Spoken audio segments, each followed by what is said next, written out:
gentlemen, what is going on? It's your boy Rufus. We're back at it, episode 10. I think that actually might be the deepest I've made it into a season, at least considering February. I think that's definitely the deepest I've been at this early in the year. Consistency's been a huge, huge plus. Today, we welcome Ryan Quinlan onto the podcast. Me and Ryan have been trying to get this done for weeks now. I put this out there like months ago in terms of like wanting to bring Ryan on. Like this has always been a thought of mine. But like more specifically, actually trying to get it done, it was just we shit hit the fan, really. I mean, either it was assignments, crazy shit went down. But at the end of the day, we're here now. For those of you who don't know, Ryan Quinlan is a Division I lacrosse player at Umass Lowell. And for anybody tuning in from the South Coast standpoint, from a local standpoint to Ryan and myself, he was a Standard Times Player of the Year in lacrosse. He was 3-time SEC, Standard Time Super Team in football as well. There's a load of stats he has here in terms of how many ground balls, forced turnovers. He had 22 ground balls, 10 caused turnovers last year. And also, we have first goal as long stick since 2020. Field picked up there by Quinlan. Quinlan advancing, shooting, and scores! Quinlan!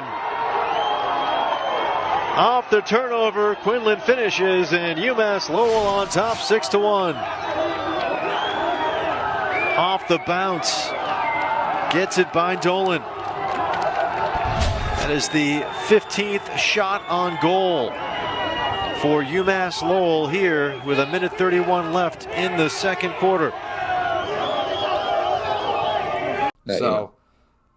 So pretty big deal on the podcast right here. I mean, he'll humble him. He'll sit back there all humble and stuff. But Ryan, what's up?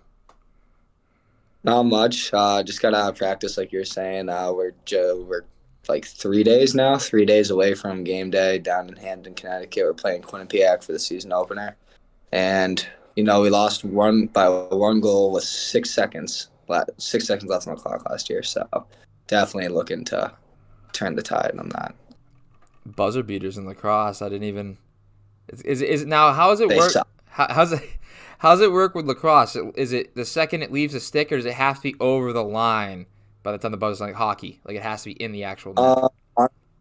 I've never gotten to a game where it was like an actual buzzer beater. I've had games and when it's like 2 seconds left and they score, like that one happened to me in high school too, where they score like the clock was like 0.5 seconds and we lost.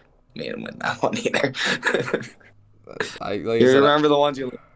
Yeah. Either win or lose, you're gonna remember those tight ones, and just obviously being on the losing end sucks. It sticks with you a little more. Feeling bad for Quinnipiac at that point, honestly.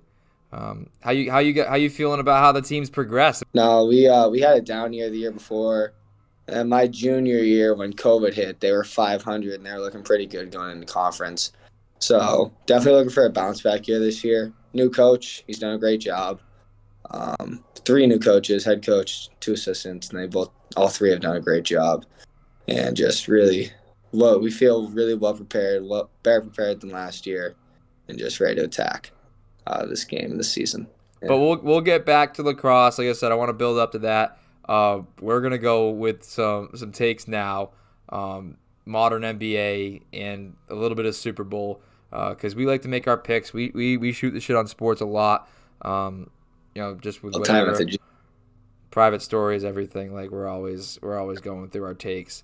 LeBron obviously surpassing Kareem Abdul-Jabbar last night. The points record was it 38388, so 38,388 was the number to surpass.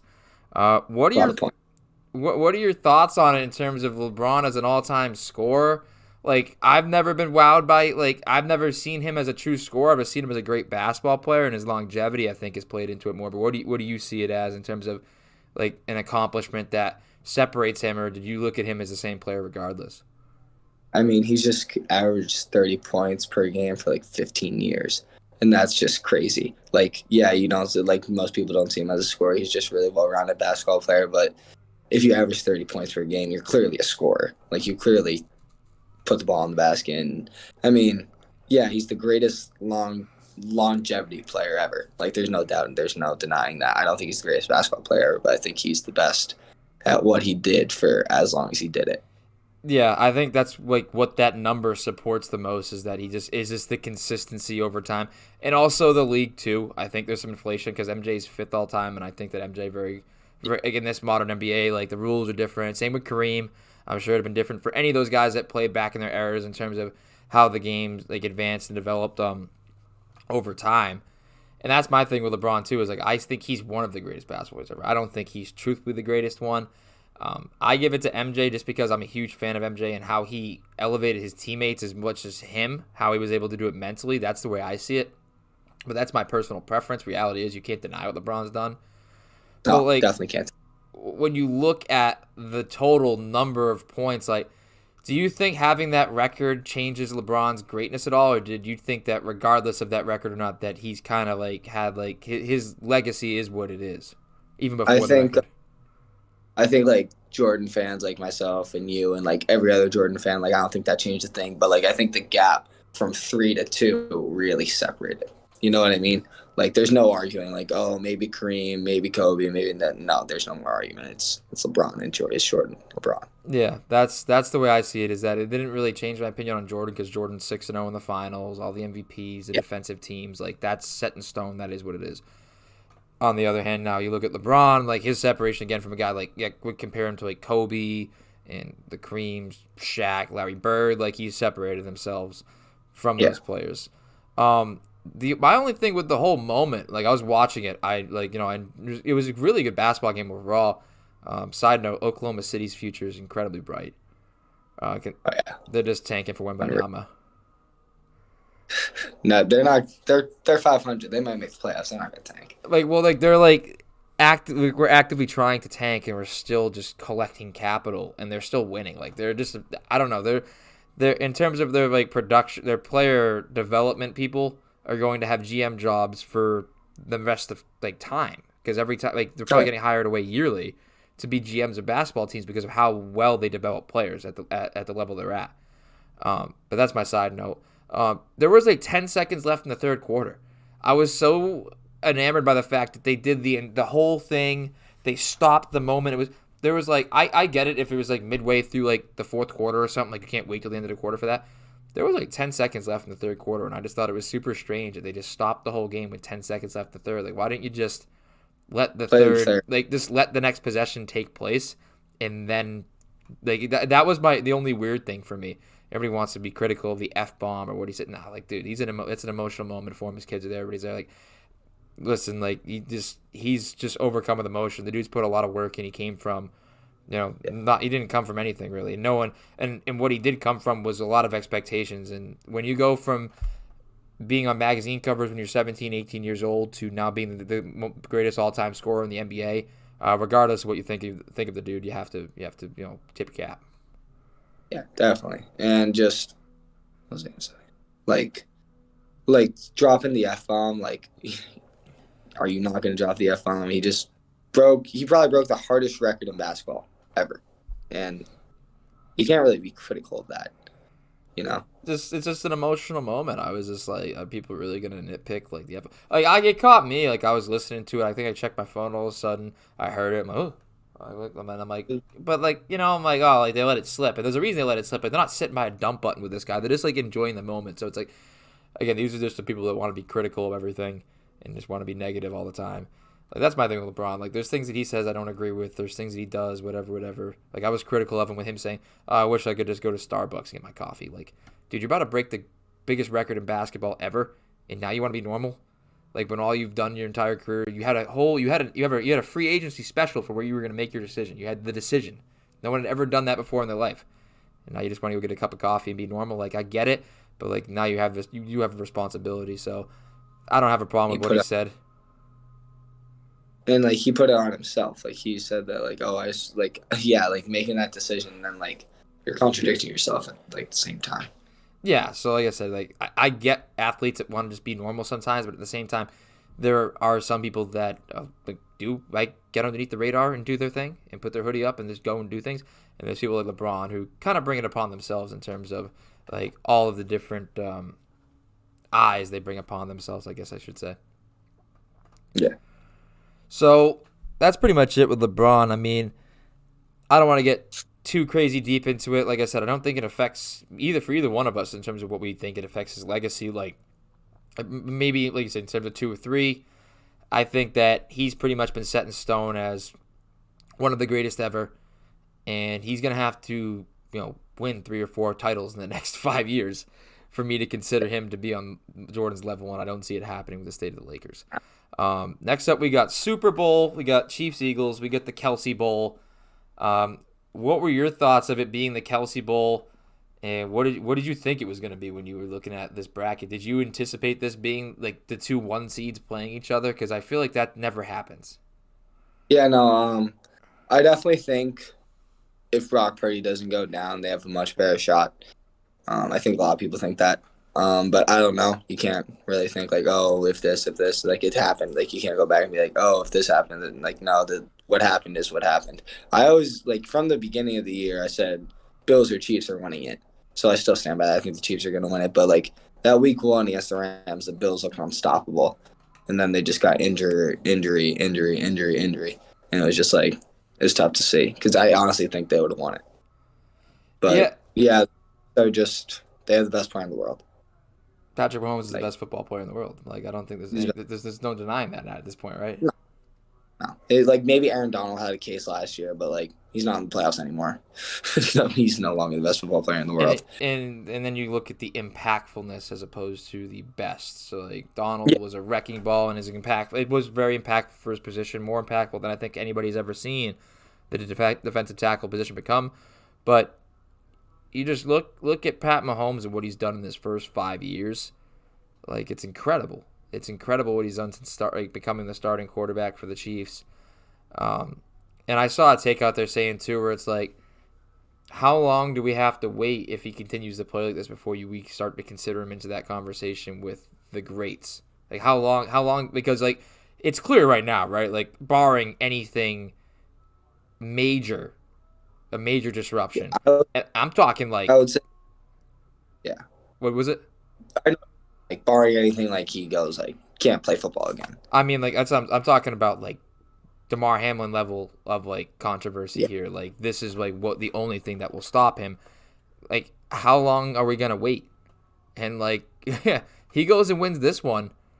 I don't know how long you gotta wait to start. It ain't 7 Super Bowls, but like I'd say 3 because he's usually the most talented quarterback the NFL has ever seen. Mm-hmm. Like that throw against Tampa Bay in the Super Bowl, he is parallel at the ground and flicked it 30 yards. That is not natural. I don't think anyone else could do that. I don't even think Josh Allen could do that. I don't think anybody's paying attention to an incomplete pass as much as they would if it was for anybody else. It's just like your eyes get glued. Like I remember last year the coin toss game with the Bills. Like, wait, was it 14 seconds it took them to do what they needed to do? Yeah, like truthfully never out of it. And like Howard said, he goes, why are we gonna wait? Like this guy is clearly the greatest quarterback of all time. We've never seen anybody better. I go, I'd like to see it sustain more, but like there's no signs point. Like I said, it's the only thing literally the only thing stopping him is paralysis or death, which obviously is possible in football, but not anywhere near likely. But this dude is on an absolute warpath to being the greatest we've ever seen. So. And like I'm a Tom Brady fan, I'm a Pats fan from Mass and stuff like that. But like if you like, I will admit, like he'd have to win 7 before I say he's a better winner than Tom Brady. But he wins 3 or 4, he's probably like the best. I think he's already the most talented. He might be the best after 3 or 4, though. I think when you look at it too, with Mahomes, is that it's like this is very Brady-esque in terms of, hey, no Tyreek Hill. You start to lose some of your weapons. They're rebuilding, and there's and Russell Wilson's supposed to come take over the West, and the Chargers and Justin Herbert, and at the end of it, you get Marquez Valdez-Scantling, you get McCole Hardman, you got Kadarius Toney. Andy Reid is first of all one of the biggest pieces in this puzzle, which is very similar to the relationship that Belichick and Brady had in terms of Belichick putting defenses around Brady consistently through his entire career. Reid's scheming and ability to scheme guys open, like this is very Brady-esque in the sense where it's like they lost a lot of key players, and they're right back in this big game like nothing ever happened. Yeah, like what I like to say is, like, people are like, oh, yeah, Tom Brady, I don't know if he would have done it without Edelman and Welker. No, I think he made Edelman and Welker. Like, he made them what they were. Like, Edelman was a six-round draft pick quarterback. Like, come on. Probably ran a 4.5 at best. 4.6, 4.5 at best. And same thing with Wes Welker. Like, Wes Welker, yeah, he had a little, like, he had a decent stint on the Dolphins before that, but it was nothing. Like, he was never going to amount to anything unless Tom Brady is, like, not anything, but anything he was, unless Tom Brady is his quarterback. The other interesting thing that's kind of been cooked up from this too is with how good Kelsey's been. Did you see that little graphic I posted with Travis Kelsey and how good he's been in the playoffs? Yeah. 15 touchdowns, 127 receptions, something like that. Like in a season's worth of playoff games, the guy's one of the greatest receivers ever. So my thing is, I've looked at it with if he stays on this track for 5 more years, would you put him with Gronk? Like, I think you do. I think you do now. The question that I brought up was, and I talked to Jarrid in the gym with this at length too, where it's like, I think we're asking the wrong question. Where it's like, who do we think is better? Who do you think these quarterbacks would rather have? Do you think Pat and Tom Brady? Who do you think that between Patrick Mahomes and Tom Brady, do you think they would both rather have Kelsey, rather have Gronk, or do you think they would rather swap?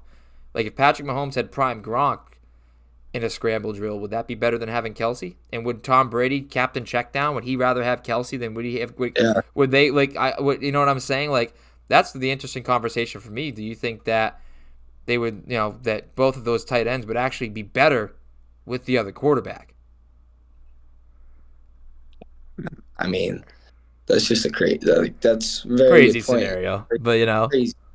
Yeah, maybe Gronk fits Mahomes better, but I think what made Gronk and Brady so good is that he could like check down to White, slant to Edelman, and then big post to Gronk because you get caught. It's human nature. You play up. Yep. Play action. But I think they both work really well for each other because Mahomes, as talented as his arm is, he can't throw it deep every play. So keep him honest, throw it shallow, have Kelsey have a 10-yard yak, and I mean it's just gonna work every time. Yeah, it's crazy with the consistency with which it works. It's like the same thing with Edelman with those whip routes that he would run so consistently, like the effect that they have like to work over and over. But yeah, but it was something I looked at. I say if Tom Brady had Travis Kelsey, like the way he throws over the middle of the field, the way that he reads zones so well, I was like, dude, he'd be averaging 20 catches a game. And I go, with Mahomes' arm on play action, just throwing it up to Gronk, dude, he might. You know what I'm saying? So I thought it was an interesting little thing. I think what it says overall between the 4 players that we just talked about is how good they are. Yeah, definitely, without a doubt. Those are going to be your GOAT conversations at those positions. I think and for the majority of our lifetime, we're going to be discussing whether it's Gronk or Kelsey, and then I think very soon, Mahomes or Brady is going to end up being that discussion more so than Rodgers Brady was. Yeah, no, I'd never entertain the Rodgers Brady nonsense. He has one Super Bowl. Did you see that he's gonna meditate and sit and hide away from light? He's gonna meditate in darkness for four days to determine whether he's gonna play football again. Yeah, have fun. I don't know. That doesn't make sense. He's too rich for me. He's too wealthy and too smart, I guess. I don't know. I don't get it. I don't get it. He's a strange cat, Aaron Rodgers. That's the whole podcast in its own. But going to the Super Bowl, I think that Jalen is having a very Cam Newton 2015 type of season. I think this is his peak. Really? Yes, I actually made that. I actually said that week 5 when they were on a tear. I think they were 5-0 at that point, and I was just like. I mean, this team reminds me a lot of the Panthers. Their defense was insane. Their pass rush was insane. Great weapons around him. And just, I don't know. Not much came from the years before, and it was both, around the same time of their careers. But I could definitely see Jalen Hurts. I mean, he's played awesome this year. I could see him, doing this for another 5-10 years without a doubt. But it has similar patterns to what happened to Cam Newton. So, yeah, he even has the shoulder injury too. What I've seen from research is that, again, this is unfair. Any quarterback could have done what Jalen Hurts has done this year, give or take. I don't agree with that statement. I think quarterback that can run. Yeah. I don't think not Tom Brady, but let's say who who can't really? Mac Jones. Mac Jones couldn't have done what you. It's a very heavy RPO based system, and he's making a lot of one read throws, and he's more of a product of the system than he is of his own arm talent. Like, they have so many good playmakers in this one read system that it doesn't even matter if you can, as a defense, if you know what's coming, you still can't stop it because Devontae Smith, A.J. Brown, Miles Sanders, Boston Scott, or even Jalen Hurts himself with his legs is just better than you. Like, they're just out-talenting teams because of how many guys they've paid, and their system is so basic, but it doesn't matter how basic their system is because they just have dudes that are better than yours. And they're so deep, and in my opinion, this maybe, no, not the first, but the second best 1-2 punch out receiver in the league, without a doubt, with Devontae Smith and A.J. Brown. I'd say Jamar Chase and T. Higgins are probably better. I agree, and then even they get the third guy, Boyd. Jamar Chase is just so incredibly is so much of a farther gap than Devontae Smith to T. Higgins and T. Higgins to Devontae Smith and A.J. Brown. Yeah, they're a lot closer than Jamar and A.J. Brown. And Jamar's just he's in. It's him and Justin Jefferson, in my opinion. LSU wide receiver U. I think the other thing too is, like, it's not even like this isn't like this whole brother Super Bowl thing is not being overplayed, because, like, it'd be one thing if, like, one guy was bad and one was good. They're both the best, arguably by the end of their right now, hands down the best players of their position, and arguably by the time they call it a career, which if Jason Kelce wins this one, probably is, maybe even either way, because he was debating retirement last year. These are guys that they're going to look at as some of the greatest to ever play their position as well. Definitely. So I think that's it's a big part of the storyline. I think some people are annoyed with it, but the reality is that they are some of the biggest impact players. Like, so much of this Philly offensive line, Lane Johnson's very good, Mailata's very good, but Kelce himself is not only able to lead that and make the adjustments, like, he's one of the best pulling centers, like, ever. So trenches, hands down. And I think both teams have their share of talent in the trenches. I think the Eagles defensively and offensively, the trenches, they're pretty good. Chiefs offensively, I'm not a huge fan of the big line of their O-line, but the D-line's pretty good with Chris Jones. Chris Jones has played very well. Karlaftis has been very good. When you really get down to this game, I think the only two boxes that you can really separate in terms of, like, overall, I think the Chiefs have a better coach, and that's not to dog Nick Sirianni. No, definitely not. And I think they have the better quarterback, and I think those are the two things that are going to win the football game. But the one thing that we have seen in the past, I'd say the Pats against the Giants, both times had the better quarterback, obviously, and the better coach, and the better D line has proven to win time in and time out. So if the Eagles can get immediate pressure on Patrick Mahomes is obviously not human, so he's going to get out of some, but how much? You saw it against Tampa. Like, you could argue at that point in his career, Patrick Mahomes might have been better than Tom Brady, and you saw what Tampa did. But, like, the gap between Brady and Mahomes is closer than Hurts and Mahomes. So it'll be interesting to see. I wouldn't be surprised if either team won. I wouldn't be surprised if it's a blowout either way, but I think the Chiefs are going to win. Yeah, like I said, I'm a roll with the Chiefs just based off that. But yeah, rushing with 4 is the huge key, not just for any team that can win the Super Bowl, but just in general. If you can get pressure with your 4 down guys, your 3 down guys with that 4th rusher like Shaq Barrett was for Tampa, who had a game, had a whole season, really, has been very good. That is the big key, because you have to have guys in coverage for Mahomes. If against pressure, he is amazing, because he has such an arm talent and has such just a feel for the game that if he rolls or steps up once and the line picks up the pressure, it's over for you. It's a 30-yard bomb, 40, 50, it doesn't matter. He's going to find guys to make plays for him. So, again, I think this is, when I was breaking down the possibilities for a Super Bowl with the 4 teams left, I said that I think that this would be the most entertaining Super Bowl of the possibilities, as opposed to the Niners, Bengals, or any of those teams. I think this was going to be the most entertaining one. Both 1 seeds. I guess it's not that hot of a take. No, but I'm excited for it. I will give you a hot take, though. I think Jalen Hurts is either the 10th or 11th best player in the Super Bowl. I don't hate it because I think Off the top of my head, 3. Mahomes, Kelsey, Chris Jones. both Kelseys, Chris 4. Jones, AJ Brown. Lane Johnson. Who was it? Lane Johnson. Jason, both Kelseys, Lane Johnson. Mailata probably better too, the left tackle. Maybe Darius. not yet. Darius Slay, yeah. Anyone on Chiefs defense? I can't really think of anyone. So maybe he's 9th, but there's a lot of players better than Jalen Hurts. I don't know. Chauncey Gardner-Johnson's pretty good too, but he's not better than Jalen Hurts. Nah. Miles Sanders had a career year though, but I don't think he's better. Again, I don't think he's better than Jalen Hurts.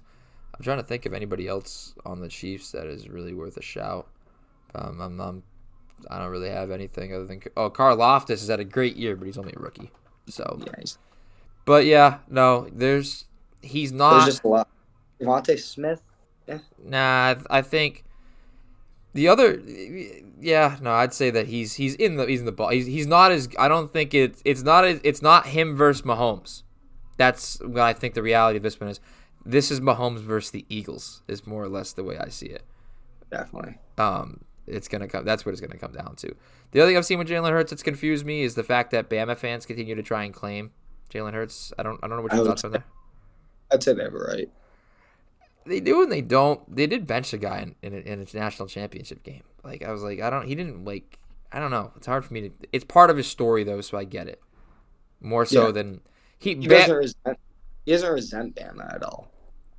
Yeah, like I think it depends on what he thinks about Bama claiming him. I think it should come down to what he says. Like, yes, you can, you can't. He definitely has. The Bama fans have more of a right to claim him than Ohio State fans do to have to claim Joe Burrow. They have no right. That's what I don't think is comparable. It's on the field. They have no right. So that's what I think is where we kind of go away from that comparison. You go down. Like I said, I'm gonna roll to the prop bets right now. We make our picks in the prop bets. You got heads or tails? The coin toss, Quinlan. Tails. It was heads last year, and it's been pretty consistent back and forth. Sometimes it's heads, tails. Me and my boy were looking at it. We're thinking about, we were just thinking like, what is it gonna be? So, high school, I think for the captaincy, I was the person who called the coin toss. I called tails, and just stuck with it. Tails never fails. I just keep saying it like a madman, like I was a psycho. So we won 6 coin tosses in a row. So I've always been a tails guy. I'm a tails guy. Definitely a tails guy. Will the team that wins the coin toss win the game? No. All right. So Chiefs are minus 400, and the Chiefs. I think they're gonna go heads and lose the coin toss. Fair enough. Gatorade color. What do we got for a Gatorade color? Always blue. Blue last year. Plus 500. Orange is plus 250. I love the orange flavor of Gatorade personally. Purple at plus 900. That's not even realistic. You're just wasting whatever money you throw. I'm going to go red at plus 550. Red. It's probably the best bang for your buck. Well, Chiefs, big red. Maybe we're going to go themed here, a little theme. I don't know. The Chiefs won it. What color is their Gatorade? Was it orange? It's orange. I'm looking at a picture of orange last time, and that was the favorite. The last time they won it was orange. Maybe we'll change it up. I don't know. What do we got? MVP speech. What will be mentioned first during the What will be mentioned? I love this prop bet. What will be mentioned first during the Super Bowl MVP speech? Team. What was it? First of all, I want to thank God. God religion is plus 370. So that's the third favorite up there. You're in the middle there. Family at plus 690. If it's Pat Mahomes, I hope to Christ he doesn't thank his family. If it's Brittany, I swear to God. I swear. God or family. That's what I'm going with. Yep. God and family right there. Coaches at plus 1,200. And the fans at plus 325. For Pat. Says thank y'all for coming out here. Is that the first? Yeah, I don't know. I think that can be considered, right? that'd probably be considered fans. So that could happen. But I think Patrick Mahomes and his little Southern twang. First of all, I want to thank God. Probably. If Jalen Hurts is MVP, he's definitely going God. Yeah. I think both these I think guys will. Both men have had character too, by the way. They were coached up by their fathers at some point in their life. They've been around a lot of locker rooms. I think that's something that I addressed on my last podcast too that I enjoyed was we have two black quarterbacks facing off and all these stereotypes that surround the two black quarterbacks and or just black quarterbacks in general. They're smart, they're intelligent, they're also mobile, they're playmakers. They had fathers growing up, they had great father figures, and it has only helped them become the professional athletes they have. And I think that's something that isn't being talked about enough because it's not negative and people like to absorb negative news. It's worth noting. Yeah, I think that stereotype is definitely on its way out. 100%. Because how many black quarterbacks started week 1? Was it like 10? Maybe more. I'm not sure. But it was like that. I think it was the most ever in NFL history. And, I think that stereotype's gone. Especially with the numbers. If you just do the math, like the chances are just going up. With the amount of black quarterbacks that we have now, the chances are going up. That stereotype is out the window, especially with the best quarterback in the NFL being black. Yeah, totally agree. Coaches at plus 1,200. I'll take the plus 1,200 bet for coaches. The first thing they bring up, by the way, just because maybe Andy Reid's right there in Big Red's about to retire and we don't know it. I don't. Maybe it's a shock little something. I don't know. I plus 1,200 for that. I wouldn't hate to see it. Will a player propose after the game? No is minus 650. Yes, plus 400. Who's involved? Any big players involved? Any really good players? I don't know. Travis Kelce's girlfriend, he was making her split bills and shit, right? So he's clearly not proposing to anybody. Yeah, I don't know. Mahomes has already proposed. What about asking for a divorce? Mahomes can do that. I don't know. I'd probably hammer no. That's it. No, at minus 650. All right, we got commercials now. Which beer brand commercial will air for? Okay, now we're venturing into, dude. Okay, yeah, that's it. I'm not talking about commercials. We're gonna get into. I've done enough of the bullshit with the Super Bowl. So we both got the Chiefs. We're both big Mahomes guys. We've covered LeBron. Now I want to get into more or less your lacrosse career, like through the South Coast and building to UMass Lowell, and obviously how we got there. Like, pretty much just like the journey. So start me off. When did you pick up lacrosse? I was 4 years old. My dad played lacrosse in high school and college. Played club lacrosse in college while I was playing football. And I don't know. I don't clearly remember the story, but he told me that I always wanted to play lacrosse for some reason. I was just like, Dad, I want to play lacrosse. And he was always thinking, no, he's not going to be able to throw and catch. Like little kids in lacrosse never usually go as well. So he was like, and then I finally just wore him down. He finally caved in. He was like, all right, fine. Start you off with the tennis ball because, if I throw it at you and you get hit in the face, it doesn't hurt as bad. And he said I was just a natural and just threw and caught fine. Like most kids hold their sticks like this, but I was like this, like most players were. He was surprised. And yeah, after that, I always kind of knew that was going to be my sport. Now, did you play long stick when you were younger, or did you transition to that later, or is that something that you picked up quicker? I played midfield up until I was in like 5th or 6th grade. And then my club team asked me to switch to long stick. So I switched then. But then I came back to Old Rochester my freshman year. And I had to play short stick my freshman and sophomore year of high school because we were not doing too well on offense. And I obviously still knew how to play short stick. So I did that until my senior year of high school. I went back to defense. So did you ever mess around with long stick mid too, or is it just more of just naturally a defender? Yeah, I actually I always played long stick in club even when I was playing short stick for high school. So club I played long stick still. But yeah, I played long stick midfield last year. This year I'm back down at close. So far, things changed throughout the season. Obviously doing whatever will help the team. So yeah, right now close defense. But all last year I was splitting time at LSM. So what? So back to I'll rotate back to high school. Obviously, once you made that adjustment your junior and senior, when did you start to like receive attention? Was it you credit more to club or your high school play Uh, for when you received Club, attention? Club. I figured. club. Yeah, like high school. I didn't send any of like my high school tape in. It was all club stuff because, like the South Coast, I didn't really. I think I was one of the first guys to play Division I lacrosse from the South Coast, and no one in my high school years played Division I lacrosse from the South Coast. So I was always playing better competition at club, which was nice. And yeah, I got a lot of good film from club. Started getting most of my attention like December of my junior year. And Umass Lowell offered me in like January of my junior year, and then I committed May of my junior year. Now, what was there a moment where you kind of like felt like you had taken it to the next level, or did you kind of get those offers and realize it, or was there a point in your playing career where you were like, I can do this? Was there a point where you like had a conversation with your dad or something where you kind of started to recognize it, or did you kind of recognize it when you started to get that recognition from schools? Yeah, my dad loves to tell the story. Actually, I was like 8 years old, and I got in the car and I told him that I wanted to play Division I lacrosse, and he said okay, and he always pushed me to the best I could be, and I've had that goal for a while. So it was pretty cool when I reached it. Like I always just kind of like with the amount of work that I was putting in, like the amount of great competition I was playing against. I kind of assumed that I would get the looks that I got, which was awesome, and it was still obviously surreal to me when I got them.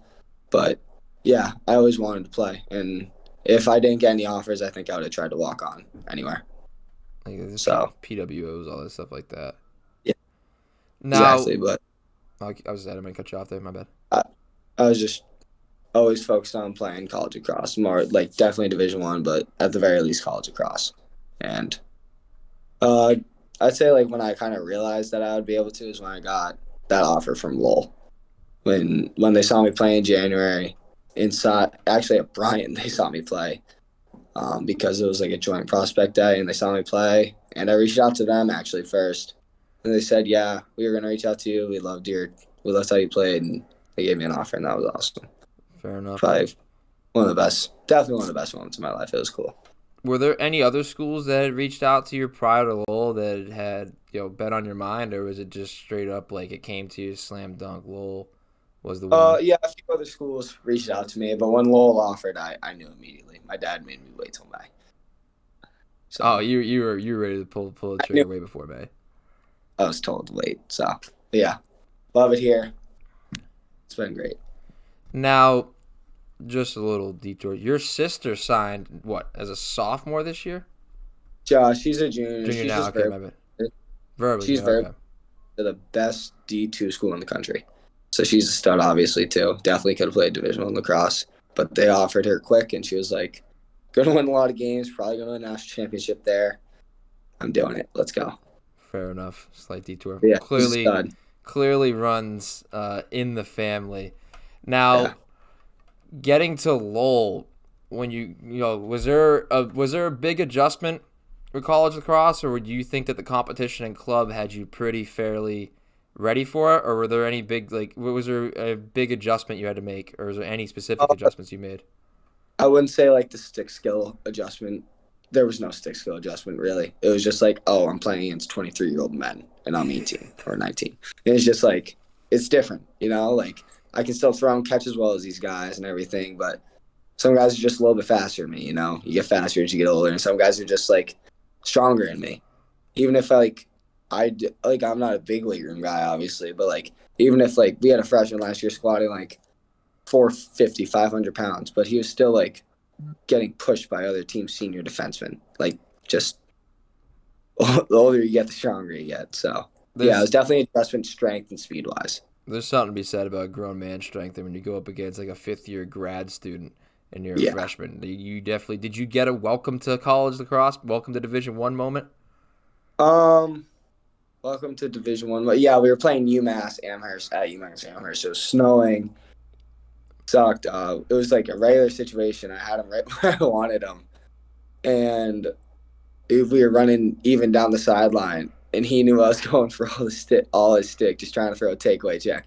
and he just put his shoulder right into my sternum and like lifted me off the ground. I didn't fall or anything, but I was just like, oh my God, that hurt so bad. And it was just like he'd been around the block. He was like a junior or a senior. We scouted him. But yeah, that was like, all right. The So, wind left you, and you're like, damn, I'm here. But wow. yeah. Now, was there like a moment at all during that year where you start like obviously for a while there you were up there in ground balls, and I think were you were you were definitely up there for freshmen in terms of the breakups you caused and everything, especially early. Um, is there anything specific you attribute to that early success? Like you said, it was just like the stick skill adjustment, really, right? Well, not there was no stick skill adjustment. It was just the speed and quickness, right? Yeah, I was just kind of like putting a lot. We had some good schemes at the start of last year, and I was putting a lot of good situations. Honestly, like the way we slid was like worked well for causing turnovers early in the year, and I definitely made my fair share of mistakes earlier in the year, and I had some good stats. But honestly, later on in the year, as I had less stats, which was fine, I started to play better and less like a high school kid, more like a college kid, and just like stop chasing stick and being able to play good one-on-one defense. Yeah, I think that's like the maturity factor. That's the stuff that Yeah, that you can only learn through getting game reps and stuff like that. So obviously, that came together for you. yeah. Last year we played. I was in LSM, and there were two other freshmen that had close defense last year. So we were really young, and we all returned, obviously, and we're looking to have a good year. Yeah, so you get youth back there. You have any? Is there any like in terms of the leadership on the team? Do you guys kind of all just kind of fall in line together, or are there a couple of guys in terms of like leadership wise that kind of lock you guys in? Yeah, we're a young team. We got a few older guys that have been doing a pretty good job, but we're mainly a young team, I would say. Now, is that do you guys kind of carry that little chip on your shoulder too, like going into this year still being young? Do you guys just kind of just level headed, cool, is easier? Do you guys kind of have more Our of a coach, chip? our coach's whole thing is like practice the way you play, so like nothing should change on game day. Like if you don't get taped on in practice, don't get taped in game day. If you don't do this before practice, don't do this before game day. It's just we should practice the way we play. We should always practice with a lot of energy. Like it's the last time I played lacrosse, and I feel like that's helped me a lot. Just like being consistent over determined is like a good saying for it, and like consistent over motivation, consistency over motivation. So if you're just consistent and you do your stuff, and then you won't have like surprise bad days or like rarely surprise good days, but there are a lot of surprise bad days when you try and switch stuff up on game day. You don't need someone banging their head up against a locker before a game to get locked in. You've already done everything. You just have to You're take care of the prepared. moment. Yeah, you're prepared. Yeah, exactly. That's quiet confidence, and I really like that in terms of a system because the belief there is good. You don't, there's not a lot of different personalities. There are a lot of people who are able to keep a level head through adversity, which I think is a really cool lesson to learn. Definitely. Because But yeah, he's been a great coach so far. Came in, he gets on us often, but we definitely need it, and he's a great guy, and we're all behind him, and it's been good so far. Because I know you had mentioned when we were training at Jarrid's one of those days where you said like you still wanted to get up early in the morning. One of those days because he had said don't wake up past this time Yeah, because like he just wants you in that routine. Yeah, like you're not sleeping until 11 on even on like a regular college day. Like I have class, I gotta go to class. So like obviously there was like a few times we were allowed to like Christmas Eve, holidays around family, like do whatever you want. But when we have that long of a break, like most colleges do, we had ours was a little shortened, but most colleges a month break. We had a 3-week break, and he doesn't want us like going to bed at 4 a.m. waking up at noon. Like you're not gonna do that at college. So just consistency. Yeah, definitely would change your biological clock a little bit. Are there any adjustments you've made where you're in, like I don't give away your secrets into what you're going to be doing. Don't if you got anything you keep it up your sleeve. Don't give it away here. But is there any like other bigger other than the position other than like positionally that might change? Is there any things that you've looked into doing this year, like in terms of your preparation, that you focus more on to improve upon in your sophomore season?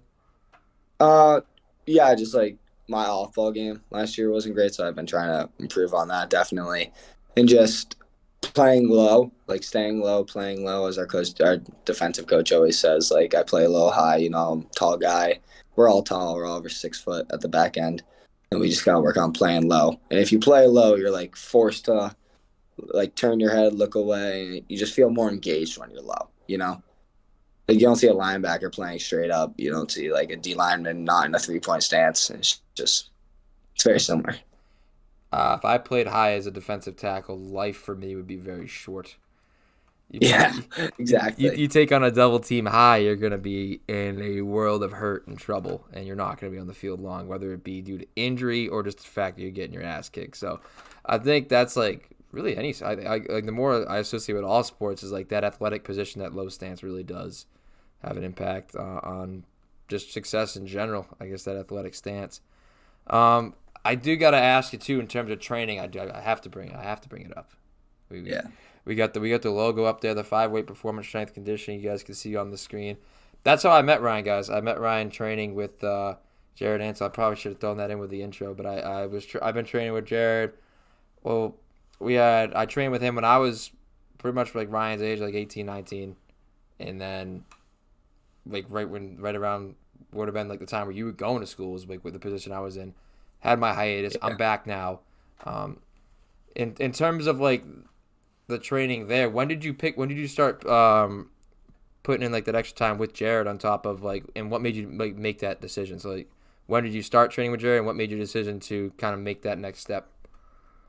Honestly, when I like knew that college lacrosse was coming up, it was right after my junior football season, and we just lost in the state semifinals by a point. Not obviously hurt, but I was like, all right, lacrosse season around the corner, and Cam Brzezinski, one of my good friends from high school, got me into Jarrid.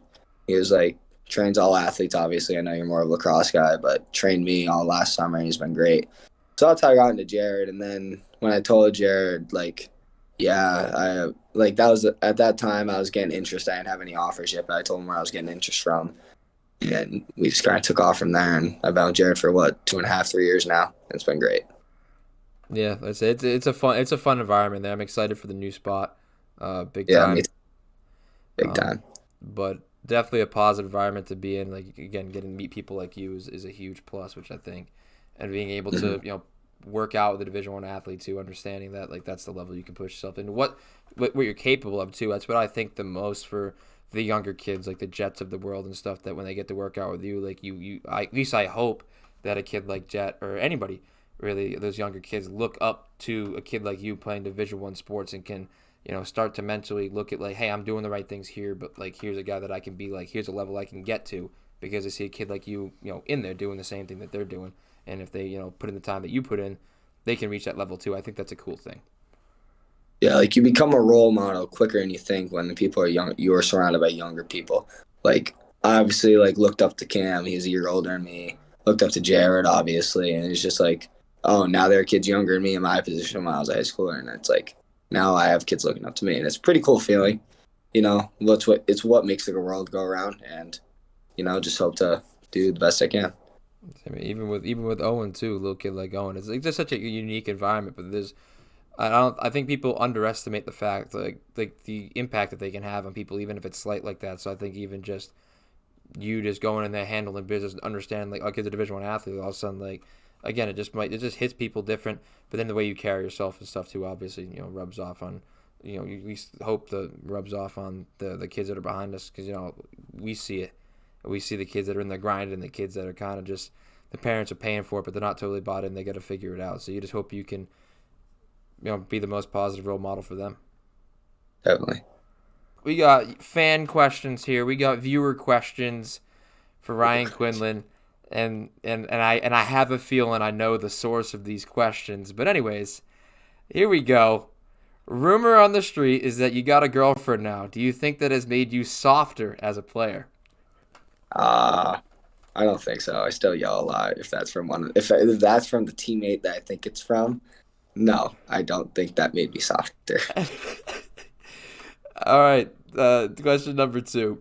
Your first game is against Quinnipiac this year, as you mentioned. Do you see Yeah. this as a revenge game after you shot an absolute muffin against them this year. Is it this year? It must have been last year. Well, it was last year. It was a possession shot, is what I will say. It missed the net. We still maintained possession of the ball.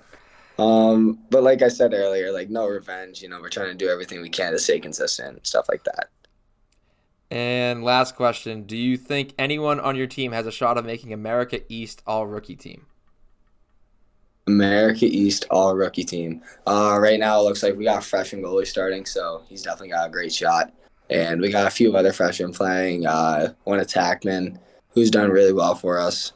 But, yeah, they definitely have shots. We just got to – the team that gets the most America East accolades is the team that's first seed, second seed. So we got to do really well to get accolades. So, if we do well, 100%. And I think we're going to. So, yeah, I do think we have 2, 3, 4 guys that can have a shot at that team. Definitely, without a doubt. All right. Perfect. As I said, those would be nice and quick for you. A little rapid fire. That's pretty much all I got for you, Ryan. I appreciate you joining. Oh yeah. Again, covering everything. Definitely gonna have you back on again as we work through the season. I know it's hard to bring people on during the season because they're so busy, but I'd like to check in during the season. But then again, they're so busy, it's hard to. Mm-hmm. But yeah, this was awesome. Back with let me know when you would like want to have me back, stuff like that, and we can. I mean, it took us a while, but we can work it out, definitely. Yeah, no, the scheduling will be smoother in the future, I swear. Between the assignments and whatever else may come into our lives with you, it was definitely. You sent me the text, and I was like, "Wait, what? What? What happened?" I was like, "Is everybody okay?" Glad everybody is. Everyone's fine. Everyone's good. But again, I appreciate you hopping on. Anybody has any other questions for Ryan, please drop in the comments of the video below. That voicemail box is still open, so you got anything, I can always send it his way, or I can wait until he hops back on the show next time. But thank you, everybody.